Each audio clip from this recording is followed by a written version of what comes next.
আচ্ছা, আপনারা তো সবাই ক্ষুদিরামকে তো অবশ্যই চিনেন, তাই না? কিন্তু আব্দুল্লাহকে চিনেন? ক্ষুদিরাম বসুকে চিনলে মোহাম্মদ আব্দুল্লাহকে কেন চিনবেন না?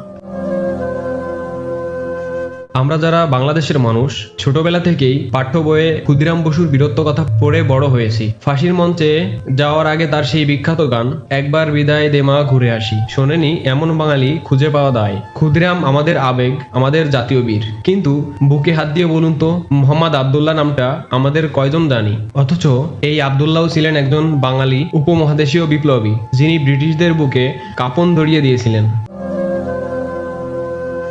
ক্ষুদিরামের আন্দোলনের মাত্র কয়েক দশক আগে 1871 সালে কলকাতার টাউন হলের সিঁড়িতে দাঁড়িয়ে এই আব্দুল্লাহ একাই বুক চিতিয়ে হত্যা করেছিলেন তৎকালীন ফোর্ট উইলিয়াম হাইকোর্টের প্রধান বিচারপতি জন প্যাক্সটন নরম্যানকে, যে বিচারক বিপ্লবীদের কঠোর সাজা ও ফাঁসি দেওয়ার জন্য কুখ্যাত ছিলেন।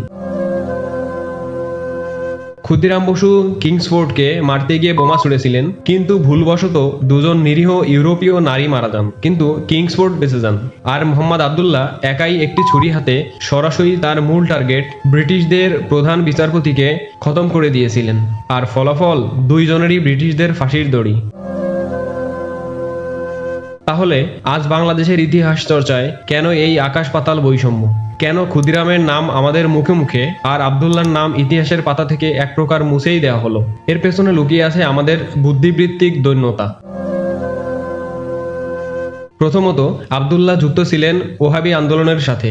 আমাদের আধুনিক তথাকথিত ধর্মনিরপেক্ষ ঐতিহাসিকরা ওহাবি আন্দোলনকে কেবল ধর্মীয় আন্দোলন তকমা দিয়ে আব্দুল্লাহর মতো খাঁটি স্বাধীনতা সংগ্রামীদের লাইমলাইট থেকে দূরে সরিয়ে রেখেছেন। দ্বিতীয়ত, ব্রিটিশরা সুকৌশলে আব্দুল্লাহর সমস্ত তথ্য, ছবি এবং স্মৃতি সেন্সর করেছিল, যাতে মুসলিম তরুণদের আইকন বা শহীদ হতে না পারেন। আর স্বাধীনতার পর আমাদের শিক্ষা বোর্ডগুলোও সেই ব্রিটিশদের তৈরি করা সিলেবাসের ভিতর থেকে বের হতে পারেনি। তবে আজ সময় এসেছে এই ঐতিহাসিক বৈষম্যের অবসান ঘটানোর। ইতিহাস কারো একার সম্পত্তি নয়। রক্ত ক্ষুদিরামও দিয়েছেন, রক্ত আব্দুল্লাহরাও দিয়েছেন। দেশের স্বাধীনতার জন্য ফাঁসির মঞ্চে যাওয়া প্রতিটি মানুষই সমান শ্রদ্ধার পাত্র। এখন আসুন নিজেদের ইতিহাসকে নতুন করে জানি। আব্দুল্লাহদের মতো হারিয়ে যাওয়া বীরদের অবদানের কথা আমাদের পরবর্তী প্রজন্মকে জানাই।